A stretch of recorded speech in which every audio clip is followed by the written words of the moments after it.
All right, welcome to the Get Hoptimized Podcast. I am Chris, your host, and today we're going to be talking about the evolution of craft beverage distribution and tactics for improving distribution sales. To help us navigate these waters is a guest with over 39 years experience in the in the beverage industry overall. He's worked with many businesses over the years, ranging from some of the largest brands in beverage all the way to some local breweries as well. His company BevAssets elevates beverage businesses through expert insights, strategic guidance, and tailored resources. Mr. Sam Anderson, welcome to the show, sir. Thank you, Chris. Man, you're so kind. Thanks for keeping it underneath 40 years, but I think I'm hitting 40 years in the industry, which is unbelievable. So a lot of people I work with, I'm like, you're younger than how long I've been working. So, but thank you. I'm so excited to be here, Chris. I'm so excited that I got to meet you through my co-host at Drink Up, by the way, Adam Smith. So, if Adam, if you actually capture this or see this, I just want to know that I'm calling you out. Yeah, man, it's funny how the world works. You know a few Yeah. people, and it's like, oh, you should talk to this guy, and you start talking. It's like, oh man, dude, I would have never bumped into you if it wasn't for a good friend to make the handshake happen. So that's awesome. Thanks, App. Yeah, thanks, Adam. And we were just talking about Duncan, right? It's like, oh no, Duncan's like my good friend. We're in the same mastermind together. You were saying, I'm like, Yeah, wow, is this really a small world? So, it really is. yeah. It's smaller than you think, and hmm which is also, good and bad, right? You got to make sure you have a good reputation with folks. Otherwise, word travels fast, right? So you don't want that. And you have an excellent reputation. Everybody I've met that knows you is like, yeah, Sam's legit. And I'm happy to find you have on the show. For those that maybe don't know you, maybe let's start there. Who is Sam Anderson? What do you do? And give us a little background. Oh, okay. I'll just give you my 411, I guess. That's me. I Yeah. always say, I always start like, hey, I'll give you my 911. Nope, I mean 411. But my background is really a supplier, distributor. Started my career with Gallo, Diageo, then went over to Coca-Cola, stepped out of the industry for a while, spent some time at the Kellogg's company, Diageo, and the last 10 years of my career, the company called Breakthrough Beverage Group. So I was on the distributor side of the equation. I exited there about 2 years ago and I became an entrepreneur. And I'm blessed to have a partner, Alicia Vargos. I need to call her out. My fellow compadre that we founded Bev Assets about a year and a half ago, actually. And we help brands find distribution and customers. So think of us as a funnel. But the reason we created it is one was we want to help people find work, and two, we want to do right by brands. And I know we're going to talk about like the route to market, the path brands can take, but we see a high failure rate of brands in the marketplace. So we created this company to actually help those smaller brands find a path to customers, find a path to distributors. So that we actually minimize that failure rate. So we take it down from a 95% failure rate to maybe zero is our goal. But we help bring strategy, knowledge, and resources in order to minimize that. Excellent 411. And I'm glad you talked about Bev Assets too, to give us some context as to, where you're coming from with this, and hopefully as people listen to you and where your insights here, how this can be relevant to them. And maybe where I'd like to start is on that idea of like what you've learned from the big guys, right? Like Coca-Cola and some of these others, and like how that applies, what lessons can be gleaned from working with these big brands and taking that and saying, all right, well, how can someone who's small brand leverage some of these same things? Obviously, you don't have economies of scale, you don't have the big, humongous budgets that some of these big dudes do, but what is there? What lessons can you glean? Well, I think that the big guys teach us process, right? They teach you structure. But they don't teach you how to be an entrepreneur. So, when I stepped out of the world of working for the big guys, because my entire career, as I said earlier, I worked for every big person in the industry that you could think of, other than Pepsi. I haven't gone there yet, but I learned process, I learned structure, I learned strategy, and I landed in this world of founders and startups. And it's hard because when you're working for a small business, they don't have a lot of money and they don't have a lot of structure. So when you bring a corporate guy into that world, some of us will fail miserably, quite frankly, Mm. because it's all about bringing revenue in the door. But what I think they can learn is how to put structure and process and strategy in place. And that's what I bring from being a corporate guy into a world of founders and startups. I bring those three things to them. And I give you an example, and we can expand on it. Yeah, But yeah. I bring this whole process. I talk about destination. In other words, when you're going to take a trip, before you take the trip, you got to determine where you want to go. Now you have to pull out a map, right, to see where I want to go, or on your phone. Okay, I'm going to go to London, but you have to have a plan for it, right? Well, that's the structure that we bring to a founder that maybe doesn't think about all those things that have to go into play in order to get that trip accomplished, right? To reach that destination. So, but we can get deeper into that. But that's what I think is one of the big things that you can bring to a smaller brand that didn't have that. Because it might be someone that, hey, I just started a kombucha out of my garage and I'm Yeah. going to bring it to the marketplace. I have no idea who the co-packers are. I don't know a formulator. I don't know where to go get my lids, my cans. I don't even know what has to go into that product. So we Mm. can help put some process and structure and strategy behind that. I mean, I see what you're saying there. You have to have these processes in place. Yeah, you may have the dream of being like, yeah, we can get on the shelves in, Walmart or something, or, a major outlet like Whole Foods or one of those. But like, what is it really going to take us to even get to that point where we can be ready for that? And I imagine like production volumes and being prepared for that end of it is also challenging. I was just having a conversation with Oh, a guy just a locally. Yeah, go ahead. real world story. And I'm just going to rename it nameless, but I was working for a small craft brewery in Minnesota and managing an NA product that was in 38 states. It was in total wine and more and BevMo. And every time, and it was in 11 distributors actually had the product too. So like Show Me Beverage, John had it, and Mhm. Great Lakes Wine and Spirits in Michigan as an example. But every time the distributor would show up to pick up the product, it wasn't available. Yeah, problem, right? Problem number one. And then they were in total direct. So every time total would show up, look, I only got these two variations of my craft beer available. I don't have the other three. Can you come back in 4 weeks? It's a problem, right? Yeah. So I went to the founders of this company, or the investors, not even the founder. The founder was with me, the investors. So that's the other thing. We can talk about that in a second. You have founders, but you also have investors. So this founder, in order to save her company, she got investors in. And I'm not, but I tried to convince them. I'm like, look, you have to have a 95% fill rate when these people come knocking on your door. If you don't, they're going to disappear because that shelf space is at premium. That is the biggest thing I see from a production standpoint. If you're going to get in this business, make sure you have the capital to actually have the product available when they come knocking on your door. Because guess what? Walmart is not going to protect your shelf space, because if they go out of stock, that's hundreds of thousands of dollars are losing. And there's 18 brands behind you waiting for that shelf space. So I would tell you, careful what you wish for too.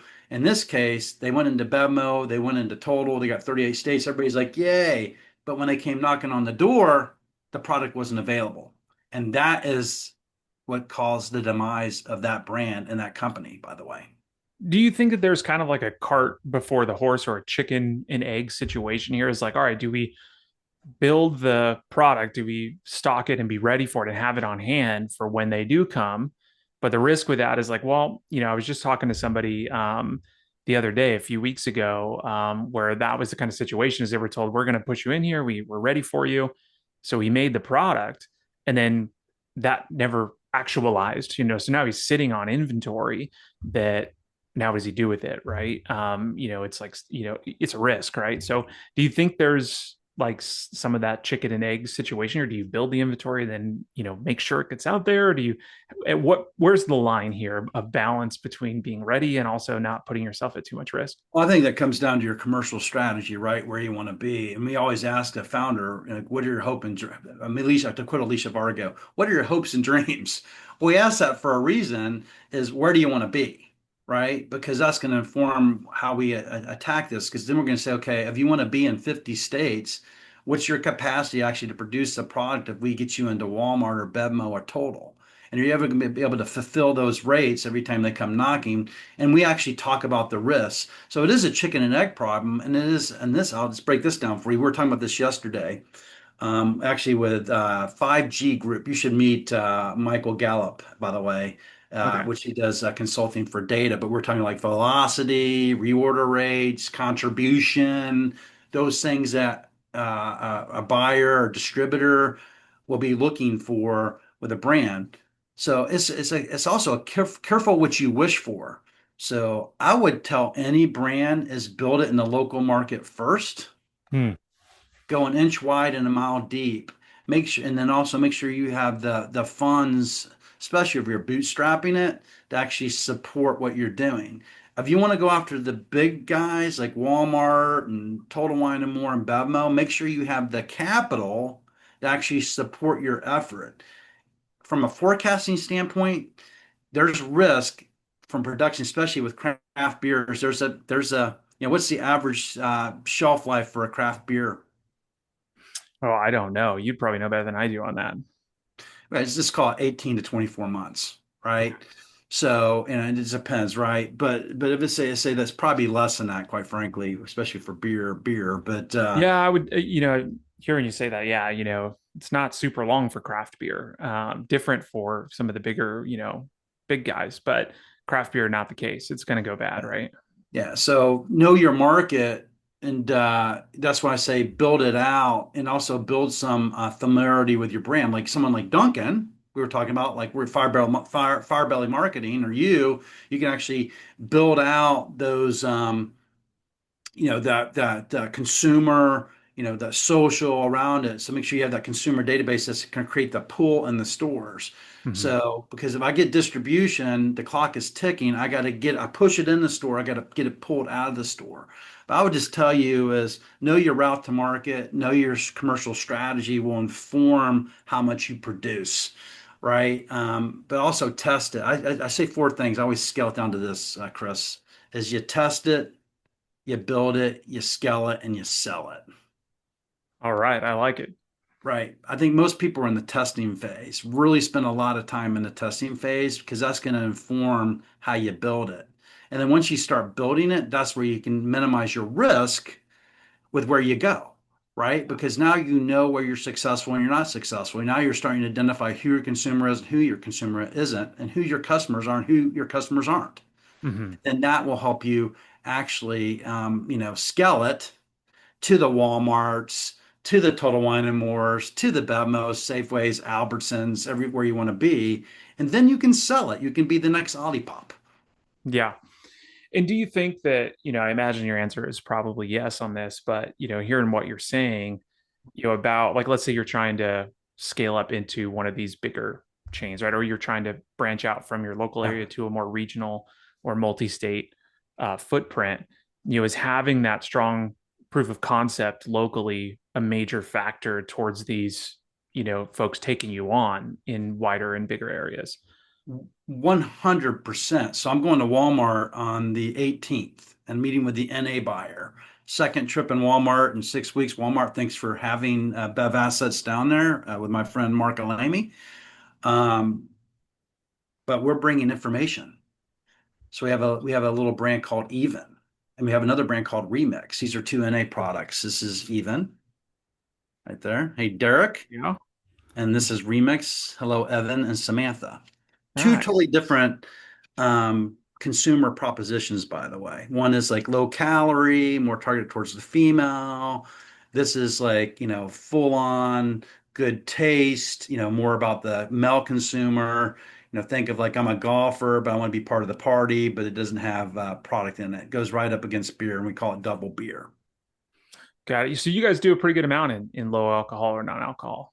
Well, we got four brands. I mean, we'll play with anybody, quite frankly, Chris. But so I'm going to Walmart. Here's the story: Okay, yeah. the local market. So Even was built in Colorado. It's not from Colorado, but they got their first distributor in Colorado, and we have good information now to take to Walmart. And what we have is we have velocity, we have reorder rates. We can see that they're selling 2 cases a week in retail and up to 5 cases a week at golf courses. We also can see the contribution because it's selling for 24.99 for a six pack.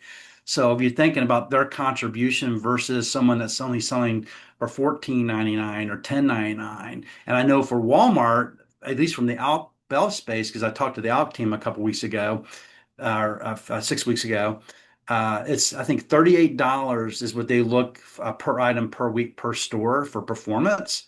Mhm. And if I already know I'm doing two cases of this at 24, the six packs are 24.99. Sorry. So 24.99 times four six packs. So do the math. My contribution rate versus their average rate of 38 bucks, I blow it out of the roof. So I'm sitting down with a Walmart buyer, like I'm already hitting that in Colorado. I've already proven that this item is a success. And from an ACV standpoint, if you give me all your Walmarts, I'm going to blow away your contribute your average revenue per store, per item, per week away. I'm going to be like quadruple what it's producing. So I have a Right. store. It's my point. I have a story. So building it locally to go take it to the scale. So again, I've built it. I've scaled it.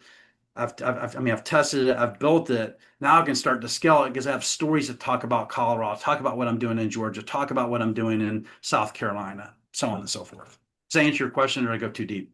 No, no, you answered my question excellently. And the key takeaway I take from that is, have the data and be tracking this stuff and know what you're trying to track so that you can build this story accurately, right? And have the proof in the data Yeah, when you proof go to in the these data. I stores. mean, and it's funny. I asked Michael yesterday. I'm like, do people know what they want in data?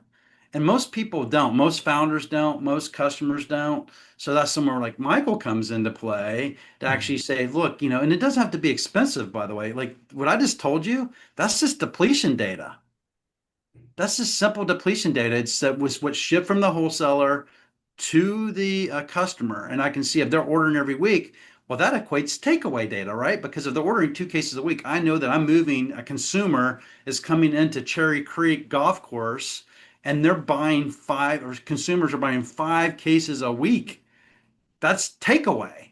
And by the way, so takeaway equals depletions, depletions equal shipments. And by the way, talk about production. So if you start to work backwards, Mhm. right? So if I know that I'm depleting or the takeaways two cases, I'm depleting two cases, I'm shipping two cases. Now I'm the production guy. I'm looking at my production schedule. Now I know, okay, now I can start to look in the future and start, okay, if this is the type of customer that I'm very successful at, I'm starting to build that out. Now I can start to minimize my risk. Right. I So tend to dumb things down. Sorry.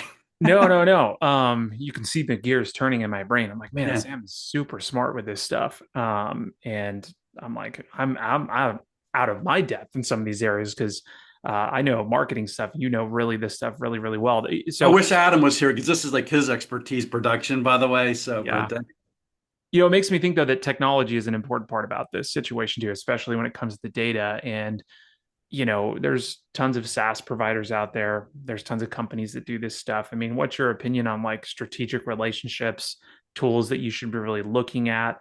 How do you even evaluate these things for it to make sense for tracking, sales data, depletion data, measuring this kind of performance? Do you have recommendations for tools? Do you have advice on how to approach this stuff? yeah, there's definitely different people that you can talk to that you don't have to burst your bank. I would be cautious and I would start really simple. And by simple, it's just get it from your wholesaler. They're going to tell you at mid-month and end the month what they depleted. And they're also going to tell you what customer they sold it to. I would start there. You don't have to go buy VIP and set up with them or eCompass, those different companies. You don't have to go buy Nielsen, IQ, all that. When you're in the phase of this is called that you're building it, right? You're in the building phase and testing building. Just do that.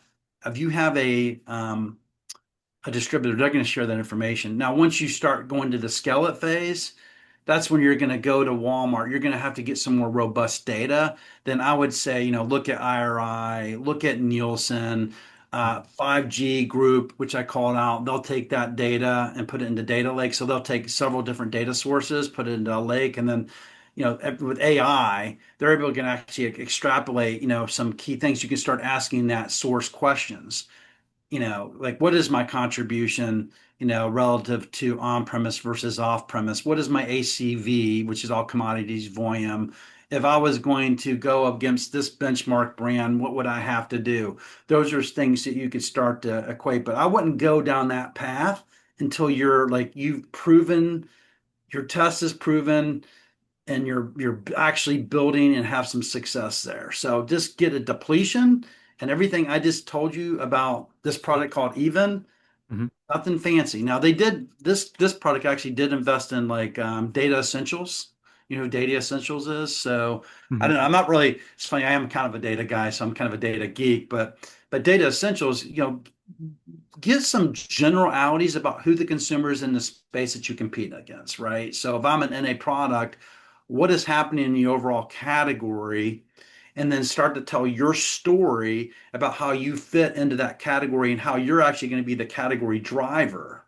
Hmm. Is a buyer's going to want to know, are you contributing to the category? Are you taking away from the category? Are you helping me grow my store or not my store? So it's all about the story. To answer your question, or no? No, it does, and it makes me think about, another question, which is like trying to identify where you can fit into the story with that stuff, and we think of things like NA, cannabis, and those specifically those products, and like the question is this going to take away from my craft shelf space? Where does this fit into the retail stores and in their product portfolio?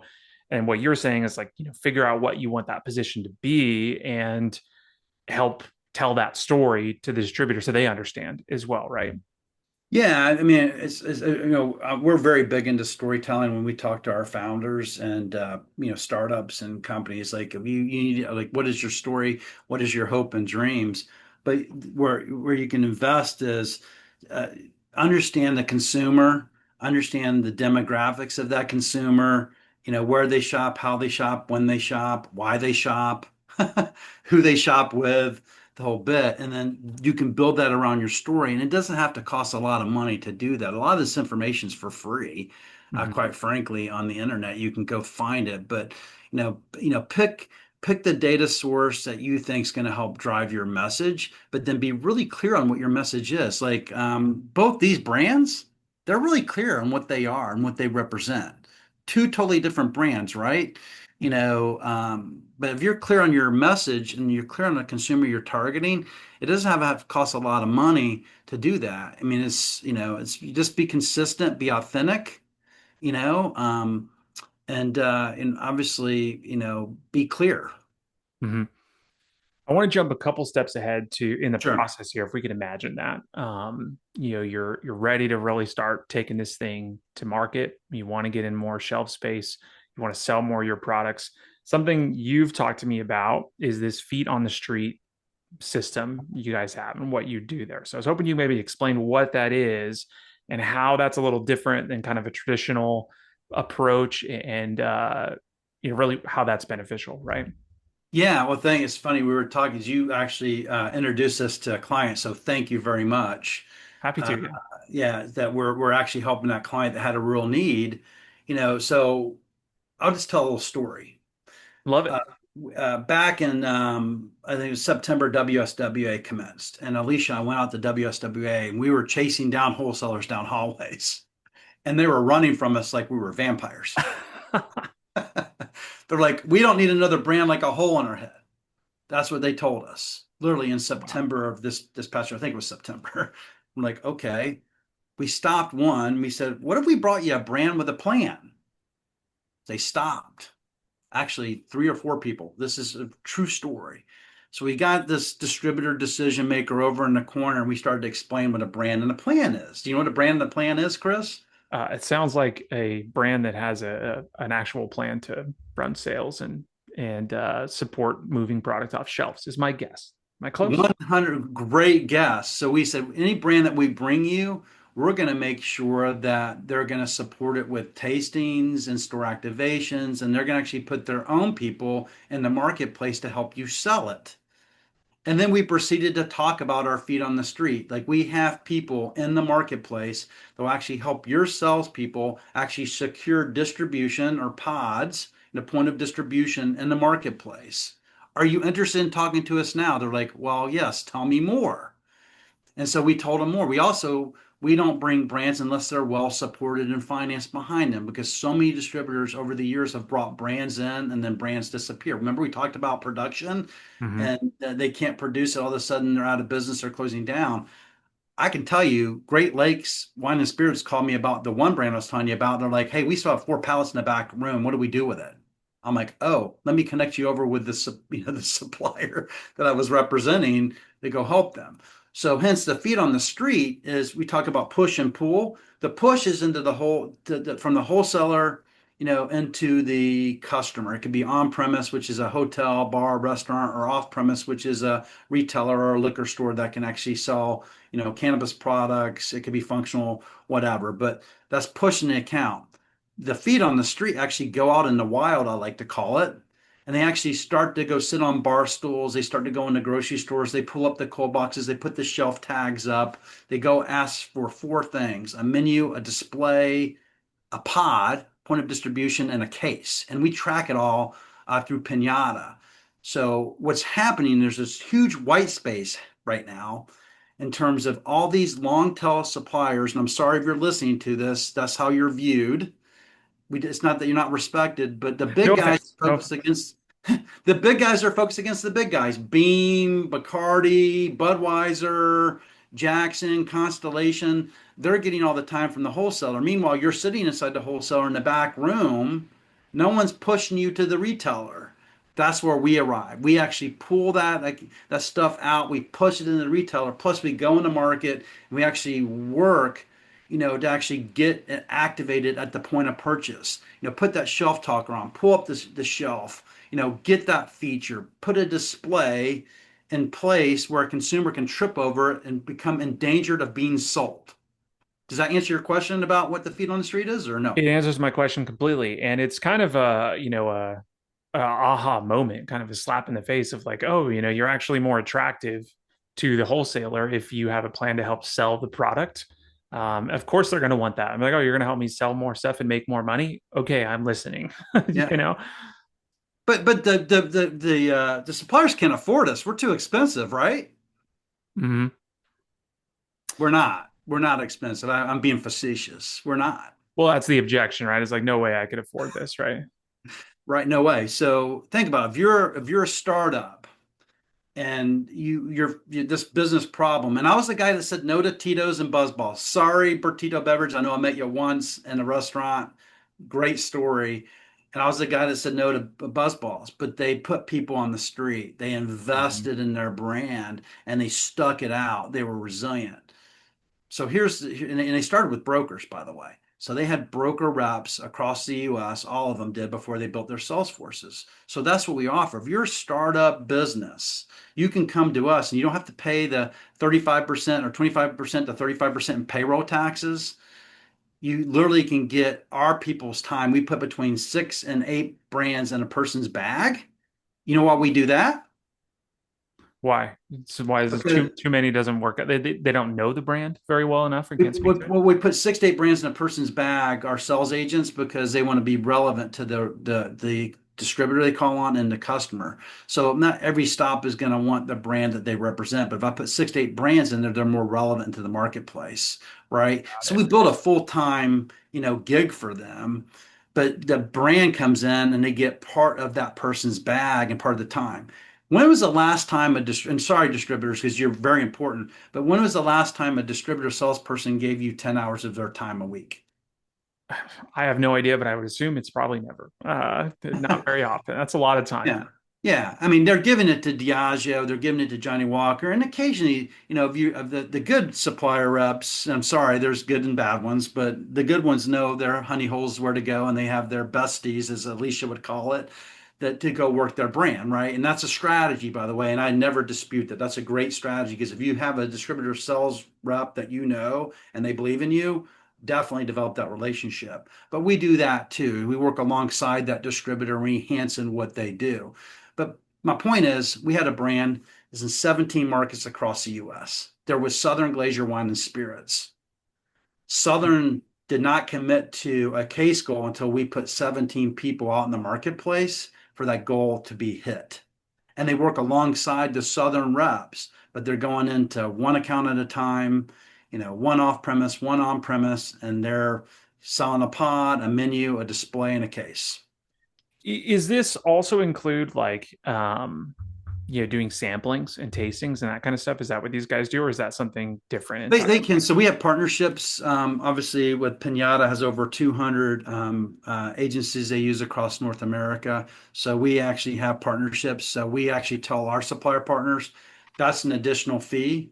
And usually those go anywhere from 50 to 60 bucks an hour. Usually they recommend at least a 2 hour tastings, but those are available. But that's an addition too. But our people obviously can elect to do that as well. Hmm. But so our team, we want to moving from account to account to account. We Mhm. actually use a SaaS software. We actually can see where they're located, and they communicate to us via the software what they did in terms of their task and what they accomplished. And we are able to take that, aggregate that data, roll it back up, and communicate back to the supplier what we did for them in real time. Matter of fact, it just comes up my phone. So all our agents actually tell us what they're doing because suppliers want to know, I've invested in you. What did you do for me? Yeah, Yeah. yeah. It's fascinating stuff, and I think it's absolutely relevant. How powerful is that to have, these feet on the street, to use your term on that, to help you pushing this product? And again, it's, why would you not want that? Is the additional support to help move the product. If you're the supplier, if you're the wholesaler, right? You want the support to move the product, and then if you're the supplier, you need the help getting it in front of the right people, which costs a lot of manpower and like information that you just don't know, right? Like if you brew the product, you're an expert in that environment. Selling it and moving it and these all the relationships, like you're just, you're ignorant in that stuff, and you got to bring on team to help with it ultimately. Well, look, I mean, I think COVID, it's funny, Brian Rosen was talking about this, and, hello, Brian, for some reason you capture this from InvestBev. But, Brian, I track on Brian. I've talked to him a few times, but look, at the end of the day, I think people got spoiled when everything closed down. The distributors were able to ship a lot of product without actually working anything. Now the world's changed. Mhm. It's become really competitive, and the big boys aren't going to allow the small boys to come in. And so the importance of hiring a feet on the street is more important than ever. If you're going to survive, or if you're going to get at bat, even take a swing, you better have people on the street ready to go, and you better be willing to invest. Even before you even get to us, you better invest in your production, as we talked earlier. That's the Yeah. first step, is have the product ready to go. But then the second step, especially when you're in that building and testing phase, that's where Mhm. this is our sweet spot. This is where we come in. The scaling phase, if you're scaling, you might want to have your own sales force. I mean, I'm going to move into my own sales force.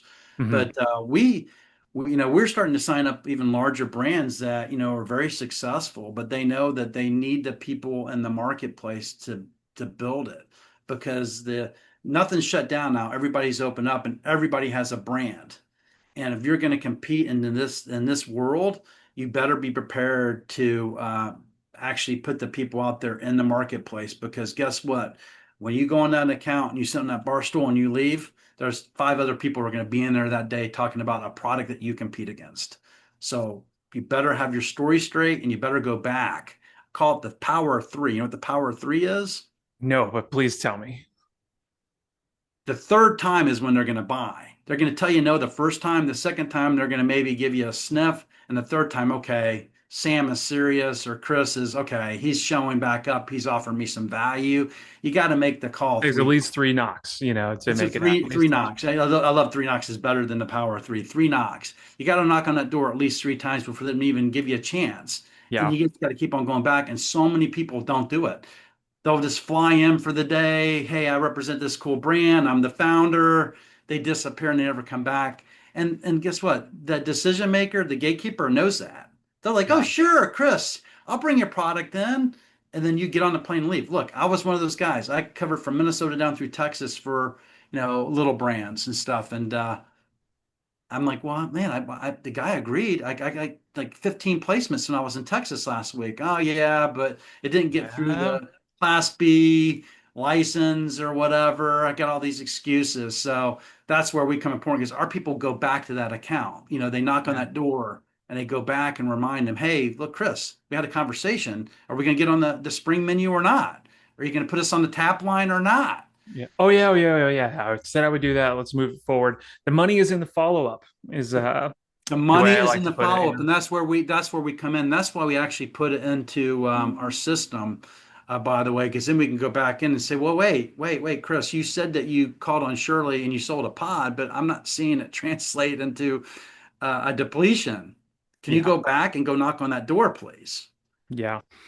Well, I got one more topic for you. Kind of alluded to this a little bit with what you just said a minute ago. And I know you're a busy guy, and I appreciate all the time you've given to us so Oh, far. likewise. Are you kidding me, Chris?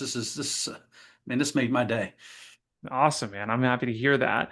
I want you to bust out the crystal ball here a little bit. And let's look at the future because you obviously have a lot of great experience.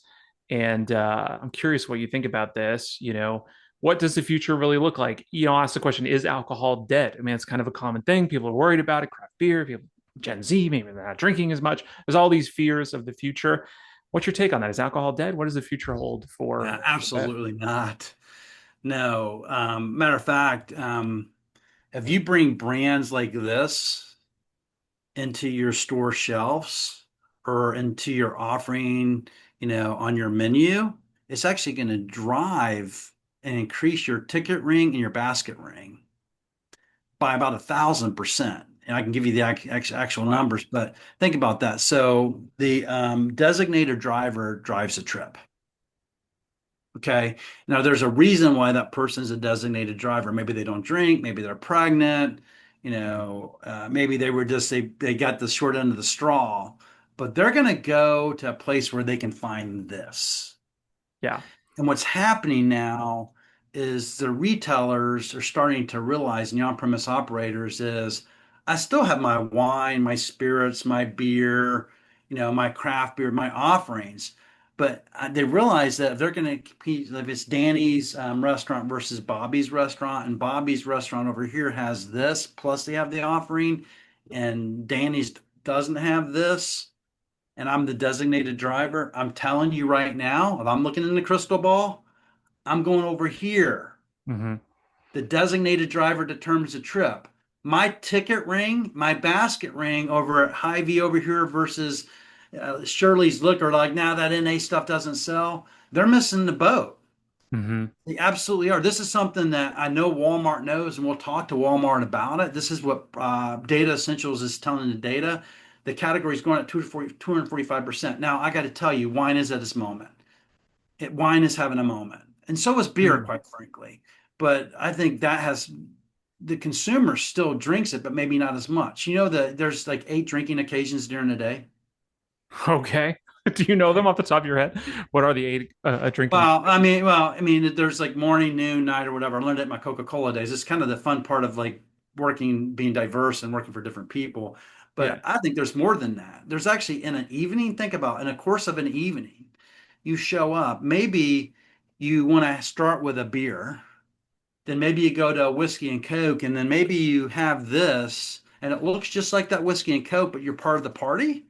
Yeah. So maybe my drinking occasion over the course of the evening, maybe I have 5 drinks over that evening, but give them the offering.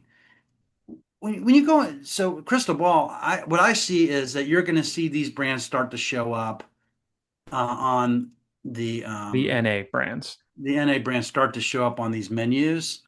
I can tell you what's happening now. At least what I see is when you pull up an NA brand, what do you see on the NA menu? You have to know the answer to this. Like when they say, Yeah, "Hey, it's what's usually your not NA?" much. It's like, maybe they've got a, Heineken Zero or something like that on there. Bingo. Yeah. Bingo. Heineken 0.0 is an NA offering in like 99% of the restaurants across North America. And it's just a travesty. Now, 87% of the NA business is done in beer. And of the 87%, it's athletic, it's Heineken, and it's Guinness. Yeah. But the fastest growing segment is the cocktail segment. I'm just trying to give you a view of what's happening No, here. I believe it. They're getting more popular. And like you see, like the cocktail lounges, Yeah. will do like mocktails, and they'll make their own out of basically the same stuff they put in a XYZ drink, but it's a mocktail with no alcohol in it. It's a It's Shirley Temple. They're trying to sell between 15 and $30, and it's a ripoff.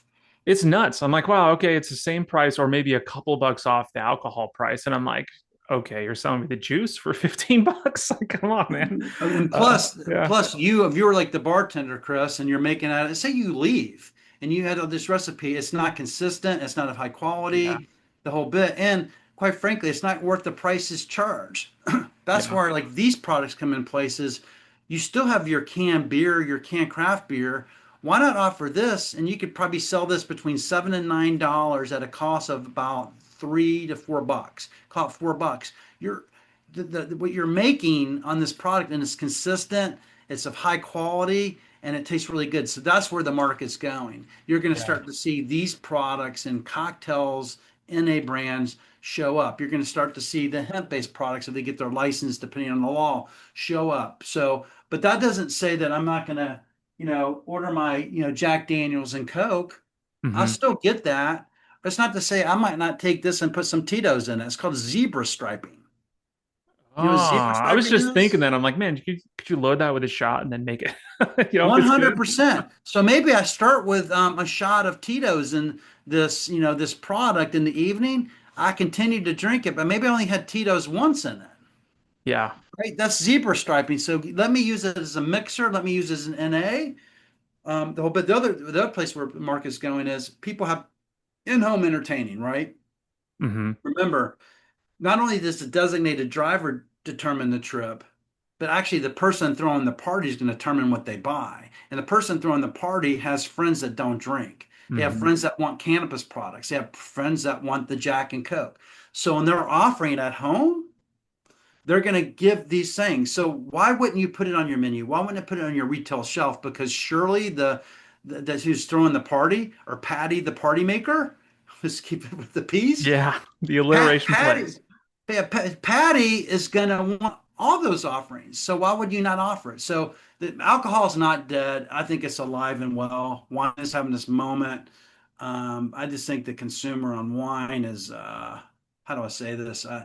I don't know, man. I think you have to buy a whole 750 of wine and pay $100 at dinner. Yeah, it's kind of wild. I love what I'm seeing with like the canned wines and like the single Yeah, serving stuff. I mean, like I love the visual of having like yeah, the canned wines in the cooler at the tailgate, and be able to crack one of those open and drink it just like you would, a beer or whatever, yeah. during these outdoor activities and stuff, or on the hike or whatever it is you're doing with it. It's such a cool application. And another like, why wasn't this a thing before? Because it's so cool. But I think you're right. It's kind of a cool evolution. Yeah. So I look, I mean, consumers are changing. Like, they talk about like Gen Z to baby boomers to, whomever and all in between. Their preferences definitely are going to change, and the brands that can actually meet that moment. Like if I'm a supplier, and I would diversify my offerings. I would have cannabis offerings. I would have straight up NA offerings. hmm I would have, alcohol based offerings, especially if I'm a craft brewery. A lot of these craft breweries have reinvented themselves. I mean, like Surly up here, I've met Omar a couple times via phone, and I mean they straight up like do co-packing up here, right? And they're Yeah. co-packing a lot of these cannabis products, NA products plus their own, and probably have their own, right? So that's one thing I'd recommend is. Look, one thing about this is alcohol's not dead. It's not going anywhere since the beginning of time. Thank God, right? Because that keeps you and I in business, I would say. Yeah. It Um, keeps the world happy, man. I mean, beer is good stuff. I'm with it. Beer is like right, man. I mean, nothing better than a nice cold beer on a warm day, right? I agree And it's beer 100%. season right now, so I'm a big advocate for beer. It's not going anywhere. Yeah.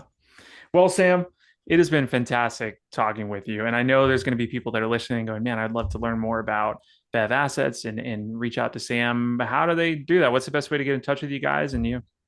Yeah, so you can go to bevassets.com, bevassets.com, to find us, or you can actually email me at sam@bevassets.com. Or like my whole tagline, I don't know if you noticed, but on LinkedIn is just pick up the phone. So you can call me at 952 239 7768. If I don't answer, text message me. leave a message, and I'll call you back as soon as I can. So I'm not Wow. shy about that. But Opening up the phone number on the podcast, man. Hopefully, you don't get slammed, but also good. That's awesome for you to do that. We yeah, will, so we'll put all the if you're links trying to in. sell me, I might not answer just to be transparent.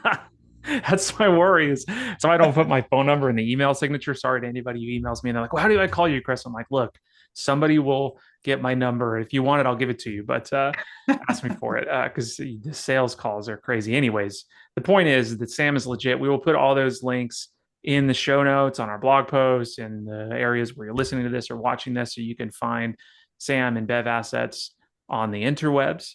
Again, this has been great, man. Thank you for being here and answering all Yeah, these great questions. yeah, thank you. I really appreciate it, and looking forward to having you on Drink Up soon. I'm excited for that. Stay tuned. Look out for that, guys. It's gonna be a Yeah, fun one. we're live, raw, and real, so we'll be having some having some fun. Sweet. I look forward to it, man. Have a good one, man. We'll talk to you next time. Thank you.